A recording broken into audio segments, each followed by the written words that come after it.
Olá amigos, sejam bem-vindos a mais um vídeo do meu canal. Eu sou o Lucas Knaip e vamos falar sobre Alexander Zverev, porque precisamos falar sobre o tenista alemão, porque é mais um ano do quase, mais um ano em que a gente cogita ele para disputar os grandes títulos e no final é o quase mais uma vez, né? Hoje perde para o Taylor Fritz por 3-1. Ouso dizer que das 4 derrotas de Grand Slam este ano foi a menos pior, mas não deixa de ser aquele senso de oportunidade perdida, porque se a gente para pensar, ele estava numa chave que ele enfrentava o Fritz e o vencedor do jogo entre Dimitrov e Tiafoe era o obstáculo dele para a semifinal. Em termos de tênis, os três ali não é o Zverev, né? Tipo, eu acho que o Dimitrov tem seus bons momentos na carreira, ele tem um tênis muito bonito, mas não é melhor que o Zverev. O Fritz não é melhor que o Zverev, por mais que hoje tenha jogado melhor, e o Tiafoe também não é melhor que o Zverev. Mas a questão é, o Zverev ele tem problemas de jogar bem momentos grandes e decisivos, principalmente tratando de grandes lances. Porque Masters 1000 a gente pode dar até o crédito, ele já ganhou alguns, ele já ganhou 2 vezes o ATP Finals,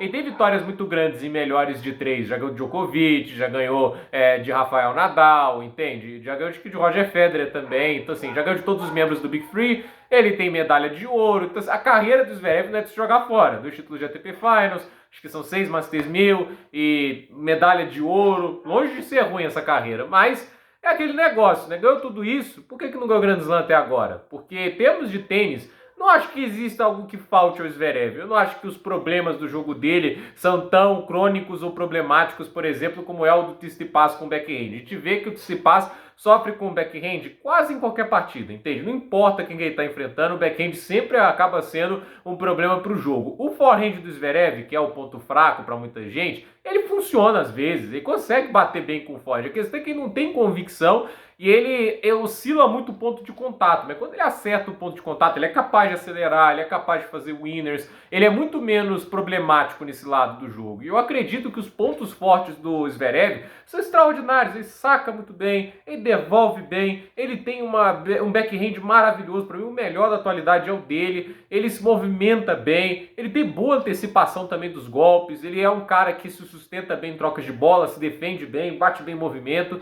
E assim, é que a gente pensa, né? Pô, o cara tem tudo isso, por que não ganha Grand Slam? O mental é fraco.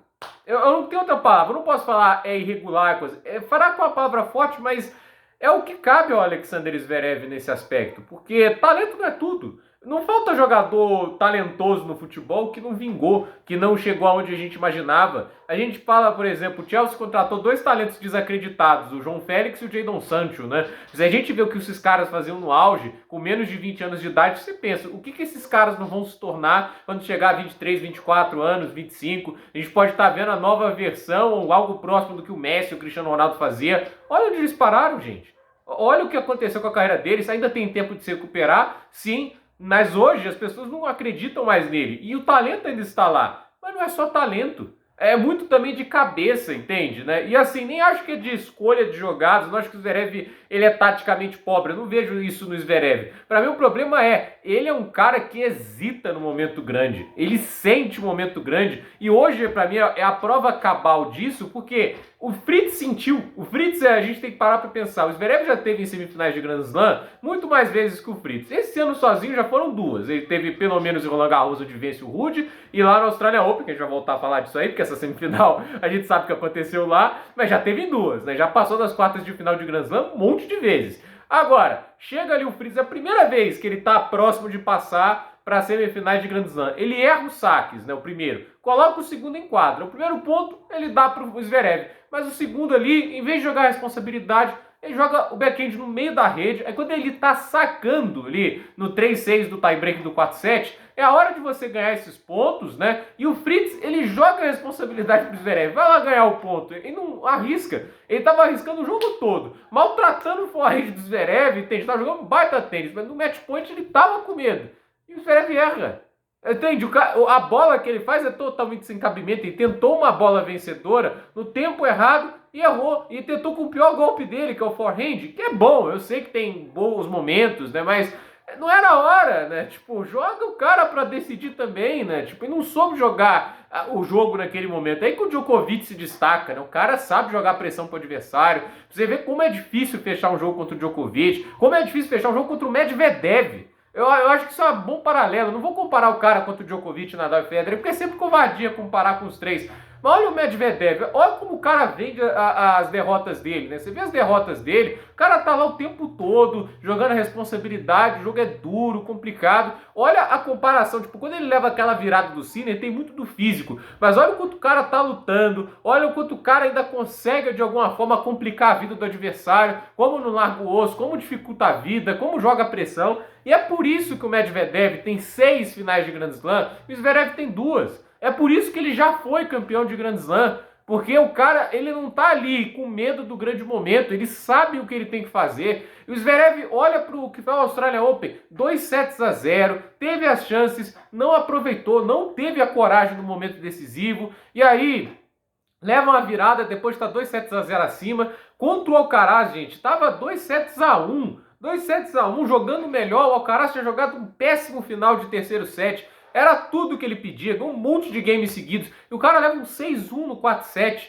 Imagina, isso aí vai pro quinto set com isso na cabeça, leva um 6-2. E aí a gente olha para o Wimbledon, 2-0 contra o Fritz, na grama. Tipo, a grama talvez a superfície mais difícil de você buscar um resultado. É uma superfície que te dá pouca margem, entende, para se recuperar, porque é muito difícil quebrar saque na grama, é onde você se movimenta com mais dificuldade, a bola anda mais rápido, entende? A quadradura você ainda se movimenta melhor, mesmo uma rápida como essa do US Open, o cara levou virada. O Fritz foi lá e virou, entende? O Fritz, que é o cara mais mal ranqueado, que você espera nesses momentos, e foi lá e teve a capacidade de buscar o jogo que estava atrás.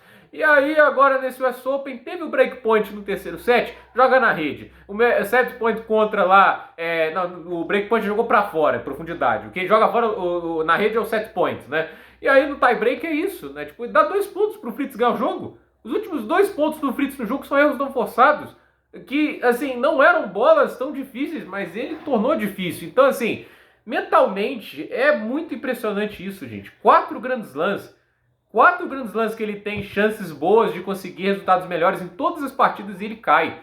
E como é que a gente pode acreditar que vai mudar para o ano que vem? Porque no final, eu repito, não é sobre tênis. Tênis ele tem de sobra. Ele é um dos melhores do mundo, entende? Mas a cabeça é tudo e o cara não melhora isso, entende? Eu não vejo tanta diferença disso do que foi aquela final contra o Thiem. Porque ali era a melhor chance dele ganhar um Grand Slam. E ele teve tudo, teve 2-0. Aquela virada que ele leva com o Thiem jogando mal. É uma demonstração de um cara que sente um momento importante, não consegue bater no peito e fala, eu vou ganhar isso. Eu vou lá pra cima e ganho esse jogo. Ele não faz isso. Então, assim, é decepcionante pro tenista que pro a qualidade que tem. E assim, né, a geração dos anos 90, que muita gente critica, não são tenistas ruins de maneira alguma, são todos talentosíssimos, qualificados.